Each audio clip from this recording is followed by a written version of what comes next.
Yana tong otdi. Men uchun yana tong otdi.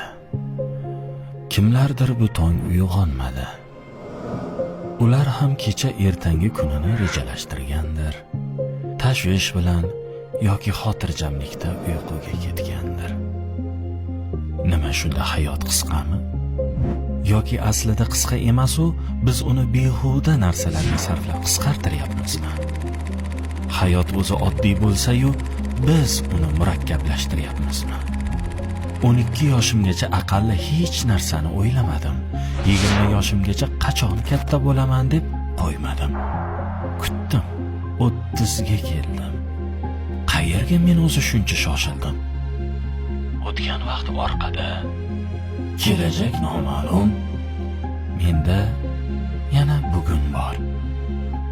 Hayot u na kecha, na ertangi kun. U faqat hozir mavjud. Agar sen hozir shu so'zlarni eshitayotgan bo'lsang, demak tiriksan.